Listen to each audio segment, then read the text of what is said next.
புரட்சி நடிகர் கட்சி தொடங்கிய சில மாதங்களிலேயே திண்டுக்கல் தொகுதியில் நடந்த பாராளுமன்ற தேர்தலை சந்தித்தார். மக்கள் பொன்மனச் செம்மலின் பக்கம் என்பதை உலகிற்கு காட்டினர். 1.5 லட்சம் வாக்குகள் வித்தியாசத்தில் வெற்றி பெறச் செய்து தமிழக அரசியல் வரலாற்றில் பொன்மனச் செம்மலின் வெற்றி கொடியை உயரப் பறக்க விட்டனர். அடுத்து கோவையில் நடந்த சட்டமன்ற இடைத்தேர்தலிலும் வெற்றி. அதில் அரங்கநாயகம் வெற்றி பெற்று அதிமுகவின் முதல் சட்டமன்ற உறுப்பினர் ஆனார். தமிழக வெற்றியை தொடர்ந்து புதுச்சேரியில் எம்ஜிஆர் வெற்றி கொடியை பறக்க விட்டு புதுச்சேரியில் அதிமுக ஆட்சியை அமைத்து இந்திய அரசியலில் அதிர்ச்சியை ஏற்படுத்தினார்.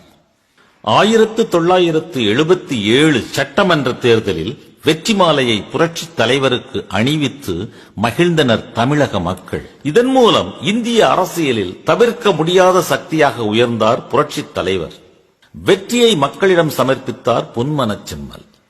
ராஜாஜி ஹாலில் அரசாங்க சடங்கை முடித்த சில நிமிடங்களிலேயே தனது தலைவனை முதல்வராக பார்க்கும் ஆசையில் அண்ணா சாலை முழுவதும் கூடியிருந்த பல லட்சம் தொண்டர்களிடம் அண்ணா மீது ஆணையிட்டு, நீங்கள் தான் எஜமானர்கள், எங்களுக்கு உத்தரவு தாருங்கள், அமைச்சரவைக்கு ஆசி வழங்குங்கள் என தனது ரத்தத்தின் ரத்தங்களிடம் ஆசீர்வாதம் கேட்டு மக்களை கண் கலங்க வைத்தார்.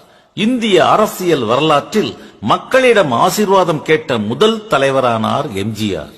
என் அன்புக்குரிய தாய்மார்களே, என் மரியாதைக்குரிய பெரியோர்களே, என் ரத்தத்தின் ரத்தமான உடன்பிறப்புகளே, நமது இளைய தெய்வமான பேரறிஞர் அமரர் அண்ணாவின் மீது ஆணையிட்டு உங்களுக்கு முன்பாக நான் உறுதியேற்க விரும்புகின்றேன். அங்கே நடைபெற்றது அரசாங்க சடங்கு, தடுக்க முடியாதது. இங்கே நடப்பது உங்கள் கட்டளையை எதிர்பார்த்து மக்கள் தீர்ப்பே மகேசன் தீர்ப்பே என்று சொன்ன பேரறிஞர் அண்ணாவினுடைய எண்ணத்திற்கேற்ப தமிழக மக்களின் பிரதிநிதியாகி உங்கள் முன் நாங்கள் அமைத்திருக்கின்ற அமைச்சரவையின் சார்பாகவும் அனைத்து இந்திய அண்ணா திராவிட முன்னேற்ற கழகத்தின் சார்பாகவும் ஒரு செய்தியை இங்கே நான் குறிப்பிட கடமைப்பட்டிருக்கின்றேன்.